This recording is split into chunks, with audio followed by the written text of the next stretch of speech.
आदाब नाजरीन, आप देख रहे हैं वॉइस ऑफ पब्लिक। मैं हूं आपके साथ इफ्तिकार सोफी। नाज़रीन मोहतरम, जैसा कि आप जानते हैं, कल सोशल मीडिया पे एक वीडियो सर्कुलेट हो रही है जिसमें ब्लॉक लोरम के जिला पुंछ से जेई इंतजार और जीआरएस सलीम पे जो है पंचायत लोहरबेला से एक सेल्फ स्टाइल जर्नलिस्ट ने संगीन इल्जाम लगाए।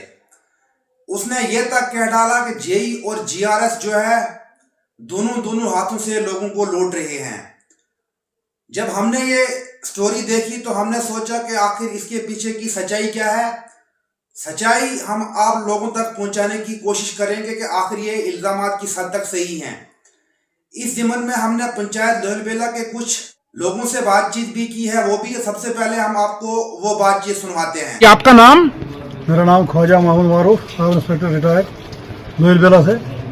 मारूफ साहब, एक वीडियो सोशल मीडिया पे वायरल हो रही है जिसमें जीआरएस पे और जेई पे संगीन इल्जामात लगाए जा रहे हैं, तो इस बारे में क्या कहना है आपका?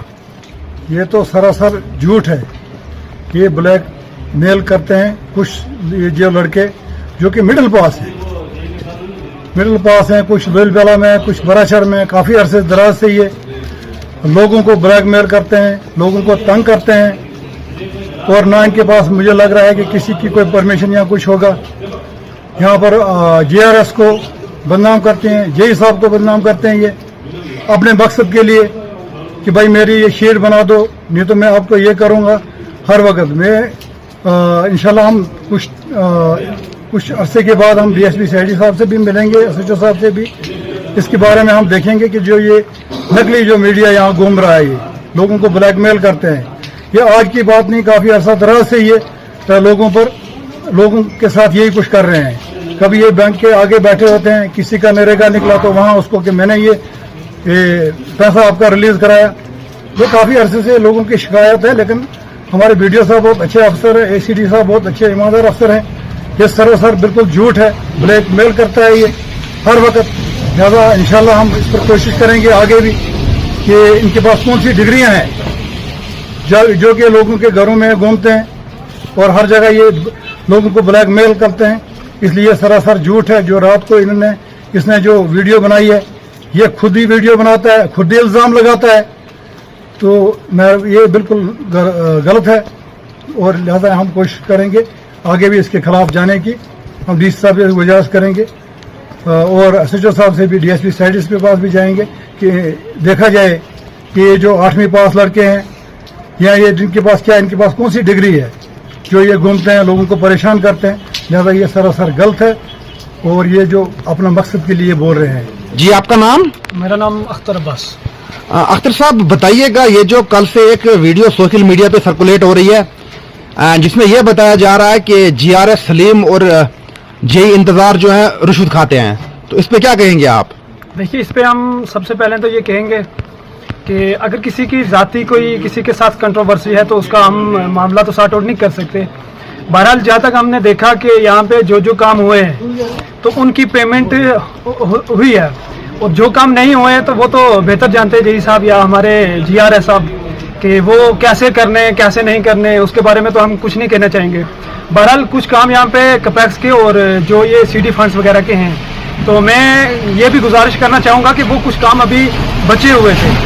तो मुझे लग रहा है कि जैसे अभी हमने इसका कुछ मसला सुना कि हल हो गया है, किसी हद तक वो काम अपने पाए तकमील तक पहुंचे हुए हैं। तो उसके बाद नरेगा जो है, तो ये तो एक आम गरीब आदमी की एक बेहतरी का काम है, तो इसके ऊपर हम किसी तरह की भी कंट्रोवर्सी करना नहीं चाहते हैं। जो काम हुआ है उसके अच्छे ढंग से पेमेंट भी रिलीज हो रही है, और जो काम अभी बाकी बचे हुए हैं तो वो भी अगर करेंगे तो उसकी पेमेंट हो सकती है। बाकी अगर किसी का जाति कोई कंट्रोवर्सी है या जाति किसी मफाद के लिए करेंगे तो वो उनको मसला खुद ही उन्होंने सॉर्ट आउट करना होगा। जी, आपका नाम? मेरा नाम आरिफ टाना है। क्या कहेंगे जो ये जीआरएस पे और जेई पे रिश्वतखोरी के इल्जाम लगाए जा रहे हैं? देखिए, चाहे कोई जर्नलिस्ट हो, चाहे कोई सोशल एक्टिविस्ट हो या कोई पॉलिटिशियन हो, उसको एक चीज ध्यान में रखनी चाहिए कि सीडीएफ, कैपेक्स और मनरेगा ये अलग अलग स्कीम है, ठीक है। अगर इसमें आपके मकान के नजदीक कोई काम हो रहा है तो उसको क्या है कि आप तीनों स्कीम से फायदा जो है नहीं ले सकते हैं। अगर आप किसी पे कोई प्रेशर बना के वो काम लेना चाहते हैं तो वो आपको भी मालूम है और हम सबको मालूम है कि वो काम नहीं हो सकता है। तो अगर सरफराज के साथ जो जिसने ये वीडियो बनाई है रात को, उसके साथ अगर कोई गलत हुआ था तो उसने इसको फोन कर लेना था, जेई साहब को भी और जीआरएस को भी। इनसे उस स्कीम के बारे में पूरी वो जो है चीजें समझ लेते, उसके बाद उन्होंने अगर कुछ करना भी था तो फिर जो है हो सकता था।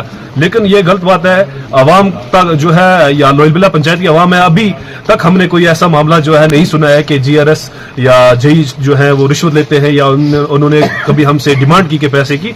अगर अलबत्ता उनका कोई पर्सनल मामला है तो उन्होंने बैठ के पहले हल करना चाहिए था। अगर खुद वो नहीं कर सकते थे लेकिन फिर भी किसी को फोन करना था, एक्स पंच को करना था, या और भी जो है पंचायत में बड़े लोग हैं, नंबरदार है, और उसके बाद अलग अलग लोग होते हैं, उनके साथ पॉलिटिशियन बहुत सारे हैं, उनके साथ बात करनी चाहिए कि ऐसा मामला है और मैं यहाँ पे फंस रहा हूँ, इनके साथ मेरी आप कोई बात करवाएं कि मैं कैसे यह करूँ। हाँ ना किया जी, मेरा नाम जी जलालदीन। जलालदीन जी, जेई इंतजार और सलीम जीआरएस का बारे में तुम क्या कहना जी? हम या कहेंगे चंगी चंगो काम करावा हमारा को जड़े मतलब जड़ो इसको पंचायती काम में करावा, ठीक अच्छो काम करावा। लोहलबेला के लोगों का क्या कहना था वो आपने बखूबी तौर पे सुन लिया होगा। अब इसके पीछे की कहानी क्या है, इसी जमीन में हम जो है अब लाइन पे जोड़ने की कोशिश करेंगे जेई इंतजार को। जय साहब सलाम अलैकुम। जय साहब, इफ्तिकार सोफी बोल रहा हूँ voice of public news channel से। हाँ सर, कैसे हैं आप, ठीक हैं?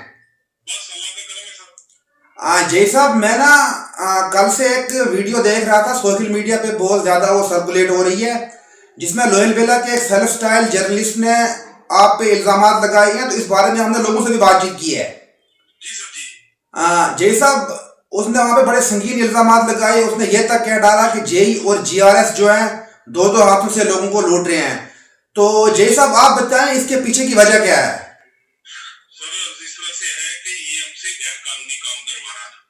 जी, गैर कानूनी काम ये कि कैपेक्स और पीआरआई के दो काम है 1-1 लाख रुपए की। जी, बोल रहा है कि इन दो कामों के मुझे बिल बना के दो अंडर एमजी नरेगा स्कीम के अंदर। जी, जब हमने कहा कि ये पीआरआई और कैपेक्स के काम है, जी, जब हमने इस स्कीम को इनकार किया इस गैर कानूनी काम से, जी, इनकार किया जब, तो इसने जनाबे वाला ब्लैकमेलिंग शुरू कर दी। जी, हमको बदनाम करना शुरू किया, हर ऑफिस में हमारे खिलाफ एप्लीकेशन, मतलब बड़ा टॉर्चर किया उन दोनों को। जी, जी, अब जिस तरह से है इसने बहुत सारे डिपार्टमेंट को मुलाजमों को जो है ना वो ब्लैकमेलिंग शुरू की है। जैसे वो डिपार्टमेंट सोशल वेलफेयर वाले, बिजली वाले और भी दो तीन डिपार्टमेंट है जी। बस सब ये इसका काम ही है ब्लैकमेलिंग करना। अच्छा, मतलब आपका कहना है कि ये आपको कह रहा था कि दो काम जो है ऑलरेडी पीआरआई कैपेक्स के तहत हो चुके हैं। जी सर, जी जी। आप उन्हीं कामों की मुझे नरेगा में पेमेंट करो वरना मैं आपको एक्सपोज करूंगा। बिल्कुल बिल्कुल बिल्कुल, इसलिए बोला था कि मैं आपके खिलाफ कोई सोशल मीडिया में कोई बैट्स दूंगा। जी, तो हमने इसकी परवाह नहीं की। मैंने कहा हम गैर कानूनी काम नहीं करेंगे, तो आप जितनी मर्जी बाइटें लगा दो हमारे खिलाफ सोशल मीडिया। जय साहब, आपके ऊपर ये जो इल्जामात लगाए हैं, क्या इसमें जो है आप कानूनी कार्रवाई की तरफ जाएंगे? सर, हम इसकी पूरी कानूनी कार्रवाई करेंगे। जी, जी, जी सर, जी। जय साहब, आपके बारे में हमने वहां के लोगों से भी बातचीत की है। जी सर, जी। जिससे भी हमारी बातचीत हुई सबने यही बताया कि डबल बिलिंग का मसला था। तो चलिए, आपका बहुत बहुत शुक्रिया हमारे साथ लाइन पे जुड़ने के लिए। थैंक यू सोफी साहब, बहुत बहुत शुक्रिया। Okay okay. नाज़रीन मोहतरम, जैसा कि आपने सुना जेई इंतजार का क्या कहना है। उनका कहना है कि मेरे खिलाफ अगर ये 100 बाइटें भी करे तो मुझे कोई फर्क नहीं पड़ता, ये मेरे से इलीगल काम करवा रहे थे। वहीं पंचायत लोहलबेला के एक रिटायर्ड सब इंस्पेक्टर मारूफ खोजा ने हमारे साथ बातचीत की, जिसमें उन्होंने ये तक कहा कि ये जो है मिडिल पास भी नहीं है, ये जर्नलिस्ट कैसे बने। और उन्होंने DYSP CID deputy commissioner Poonch से इस बात की मांग की है कि जो ये फेक जर्नलिस्ट समाज के अंदर घूम रहे हैं, लोगों को तंग कर रहे हैं, मुलाजमों को परेशान कर रहे हैं, लिहाजा इनके खिलाफ जो है कानूनी कार्रवाई की जाए। सेल्फ स्टाइल जर्नलिस्ट जिसने कल ये स्टोरी किया है, अब उस तक ये बात पहुंचाना हमारा भी एक फर्ज बनता है कि इस तरह से मिसलीडिंग कॉन्टेंट शेयर ना करें। आप पे लोग इल्जाम लगा रहे हैं कि आप ब्लैकमेलिंग करते हो। मैरिज असिस्टेंट स्कीम्स में आपने लोगों से पैसे खाए, बहुत लोगों ने हमें फोन किया। नरेगा में आपने लोगों से पैसे खाए, बहुत लोगों ने हमें फोन किया। पीएमएवाई में आप लोगों ने पैसे खाए, हमें बहुत से लोगों ने फोन किया। और इस सेल्फ स्टाइल जर्नलिस्ट को एक बात मैं और भी बताना चाहूंगा कि जब पंचायत चल रही थी तो पंचायत लोहिल बेला की जो साबिका सरपंच है, जब वो सरपंच थी तो इसने इनके साथ चलना शुरू किया। तो जब सरपंच साहिबा और जीआरएस ने और सेक्रेटरी ने इसको घास डालना छोड़ दिया तो उसके बाद इसने आरटीआई फाइल की, लेकिन मिला इसको वहां से कुछ नहीं। अब सब लोग इस वक्त हमारे समाज के अंदर जो बड़े बुजुर्ग लोग हैं, संजीदा लोग हैं, बहुत लोगों से हमारी बातचीत हुई है और सबका यही कहना है कि इसने जो है ब्लैकमेलिंग का धंधा शुरू कर दिया है। ये जेई और जीआरएस को बोल रहा था कि मेरी डबल पेमेंट करें वरना मैं आपको एक्सपोज करूंगा। तो जेई साहब की आपने सुन लिया और जेई साहब ने यह भी कहा है कि इस पे जो है हम कानूनी कार्रवाई भी करेंगे। नाज़रीन मोहतरम, आपको हम एक बात और ही बता देते हैं, इस ज़मन में हमारी बात मौके के ब्लॉक डेवलपमेंट ऑफिसर भाटिया जी से भी हुई। उन्होंने भी कहा कि इस पे जो है हम कार्रवाई करेंगे, अगर हमारे मुलाजिम कहीं गलत पाया गया कोई भी तो उनके खिलाफ जो है कानूनी कार्रवाई की जाएगी। और साथ में अगर ये सेल्फ स्टाइल जर्नलिस्ट जो है ये गलत पाया गया तो इसके खिलाफ भी कानूनी कार्रवाई की जाएगी। आपका क्या रद्द अमल है, अपनी राय हमारे साथ कमेंट बॉक्स में जरूर शेयर करें।